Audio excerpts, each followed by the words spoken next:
Assalamualaikum warahmatullahi wabarakatuh. Alhamdulillahirabbil alamin. Wassalatu wassalamu ala asyrafil anbiya'i wal mursalin wa ala alihi wa sahbihi wa man tabi'ahum bi ihsanin ila yaumil din. Amma ba'd, ya ayyuhal muslimun rahimakumullah. Allahumma 'allimna ma yanfa'una wanfa'na bima 'allamtana. Subhanaka la ilma lana illa ma 'allamtana innaka antal 'alimul hakim. Syukurlah pada pagi ini kita kembali bisa melanjutkan kegiatan kita dalam keadaan sehat walafiat. Salawat dan salam untuk kedua kita, Muhammad wa ala alihi Muhammad. Lanjut surat Al-Isra, yaitu pada ayat yang ke-97. Al-Isra 97. A'udzubillahi minasyaitonir rajim. Bismillahirrahmanirrahim.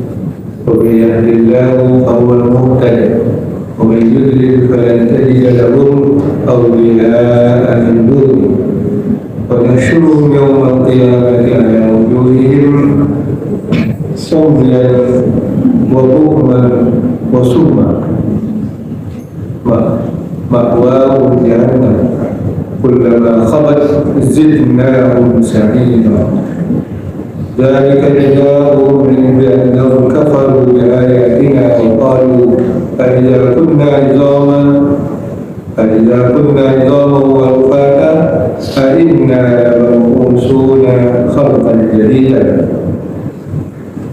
Sallallahu alaihi wasallam. Ayat 98. Dan orang yang Allah tunjuki bahwa muhtadi, maka dialah yang mendapat petunjuk. Wa man yudlil, siapa yang dia sesatkan, falan tajida lahum awliya min duni, maka orang itu, maka engkau tidak akan memperoleh bagi mereka awliya pelindung min duni, atau penolong dari selainnya. Wa nahsyuruhum yaumal qiyamah, dan kami himpun mereka di hari kiamat ala wujuhihim, di atas muka mereka, maknanya tersungkur, umyan, dalam keadaan buta, wa bukman, bisu, wa summan, dan tuli atau pekak. Ma'wahum jahannam, tempat mereka adalah jahannam, neraka jahannam. Kullama khabat, tatkala apinya redup, zidnahum sa'ira, kami tambah mereka dengan api yang bernyala-nyala. Zalika jazaa'uhum, itulah balasan mereka, disebabkan mereka kafir, bi'annahum kafaru, disebabkan mereka kafir bi ayatina, dengan ayat-ayat kami. Wa qalu, dan mereka berkata dulu, a-idza kunna 'idhaman, apakah apabila kita menjadi tulang belulang, wa rufatan, dan sudah hancur rapuh, a-inna lamab'utsuna khalqan jadida, apakah kita mungkin dibangkitkan lagi menjadi makhluk yang baru. Dan dua ayat ini sambungan dari ayat-ayat yang sebelumnya yang menceritakan ke nyinyiran orang kaum musyrik terhadap Rasulullah SAW untuk meminta mukjizat yang besar, mukjizat yang seperti diberikan oleh Allah kepada nabi-nabi terdahulu yang luar biasa, bahkan meminta mendatangkan Allah dari malaikat di hadapan mereka. Dan itu sebagai pertanda bahwa diri mereka sudah menutup untuk petunjuk. Karena kalbu dan hati mereka itu sudah menjadi batu, tidak lagi menerima. Maka pada ayat ini disambung oleh Allah SWT supaya Rasulullah SAW lebih rileks. Jadi ini ada tasliyah, hiburan bagi Allah SWT, bagi Nabi SAW, dan juga berisi wa'id. Itu ancaman bagi mereka yang bandel dan yang tidak mau beriman. Disebutkan wa may yahdillah fahuwal muhtadi. Siapa yang diberi Allah petunjuk, dialah yang mendapat petunjuk. Jadi innaka la tahdi man ahbabta walakin Allah yahdi man yasha. Sampai pun orang yang kita cintai, orang yang dekat pada kita, mau kita agar beri petunjuk atau bisa, karena Allah itu yang memberi petunjuk. Demikianlah Rasulullah SAW, pamannya sendiri ketika sudah hampir nyawa berpisah dengan jalannya, masih diajak oleh Rasulullah supaya beriman. Tetapi karena belum dibukakan oleh Allah SWT hidayah itu, maka dia tidak akan dapat petunjuk. Man yahdi, kalam ini namanya kalam mujiz, ya, ijaz, kalam ringkas. Ada yang dibuang di situ. Apanya? Wa man yahdihillah fahuwal muhtadi wa man yudlilhu, itu asalnya. Bukan berarti ayat ini salah. Ya, makanya pelengkap untuk mempelajari gaya bahasa Al-Quran itu tidak hanya bisa dengan nahwu saraf saja. Ya, ada ilmu lain, yaitu ilmu balaghah. Di situ ada ilmu ma'ani, ilmu apa? Ilmu bayan, ilmu badi' dalam ilmu balaghah. Ya, ada kalam itu, kalamnya itnab. Itnab itu ya panjang kalimatnya, dicukupkan segala perangkat kalimatnya, segala dhamir yang ditunjukkan. Tapi ada kalanya tidak perlu, yang kena sudah jelas, maka dia diringkas. Maka itu ada al-hajbu wa zikru. Ada yang disebutkan, itu itnab. Ada yang dibuang, itu menjadi dia ringkas.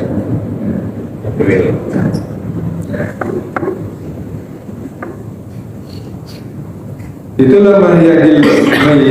Jadi jangan disalahkan juga ayat ini.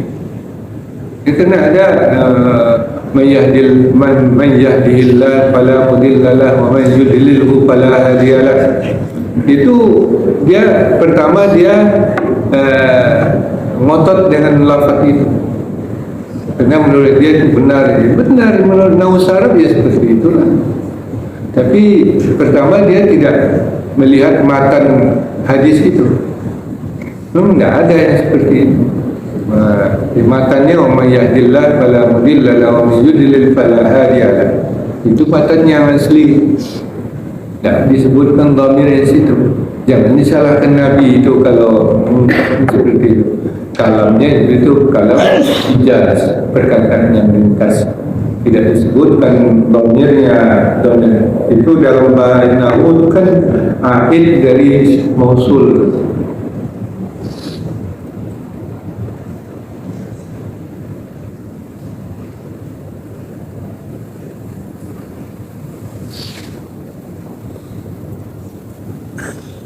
Jadi siapa yang Allah tunjuki, dialah yang mendapat petunjuk.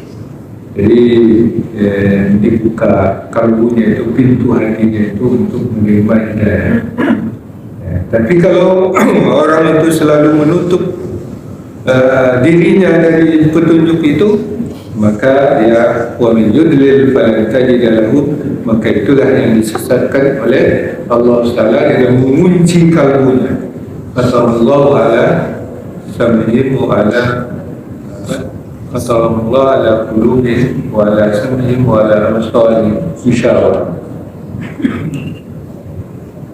Kunci kalbunya itu untuk menerima petunjuk. Nah, kalau siapa yang disesatkan, maka dia tidak akan mendapat lagi. Engkau ya Muhammad tidak akan menemukan lagi bagi mereka penolong penolong daripada selain Allah SWT. Ya, Allah berlepas dari siapa. Jadilah Tuhan selain Allah yang dapat menolongnya. Keluarlah dari bumi Allah ini. Ya. Dan nanti di hari kiamat mereka dikumpulkan dalam keadaan tersungkur. Ala wujuhihim, mereka dikumpulkan di atas wajah mereka. Maksudnya tersungkur. Ada yang mengatakan ini diseret dalam keadaan tersungkur, atau mereka memang berjalan dalam keadaan tersungkur. Dan mereka buta ini maksudnya tidak melihat lagi, mereka tidak dapat melihat lagi nikmat Allah SWT. Kalau yang lain-lain mereka lihat.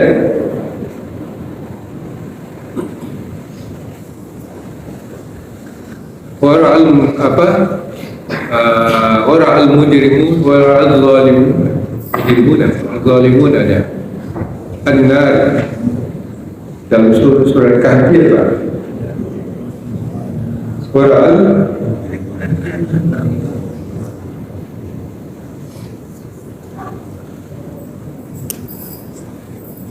dan mereka melihat neraka. Berarti ada melihat mereka. Tapi di sini sebutkan mereka buta. Buta itu buta tidak lagi melihat kasih sayang Allah itu. Wa bukman, dan mereka bisu. Bisu mereka karena mereka mulutnya sudah dikunci. Yang berbicara itu adalah tangan mereka, kulit mereka. Kulit mereka kita ini nanti akan menjadi berbicara dan disaksikan oleh kaki, dan semuanya anggota badan kita itu akan menjadi saksi dan yang berbicara. Mulut kita terkunci, wabukman, jadi kena bisu, wasumman, dan tuli, tidak lagi mendengar, tidak bisa lagi di telinga kita. Di orang-orang yang kafir itu tidak mendengar lagi, tidak dapat mendengar lagi, karena memang tidak ada lagi yang mau didengar, yaitu tunjuk ajar, ya, nasihat, ajaran, dakwah, ya, yang datang seperti yang terjadi di dunia ini.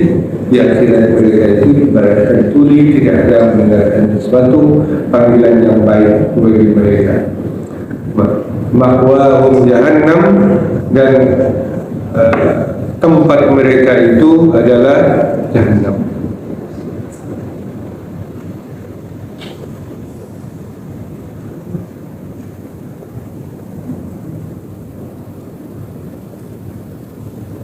Kullama khabat, manakala redup apinya itu, jadi mungkin bahan bakarnya sudah kurang, ditambah bahan bakarnya.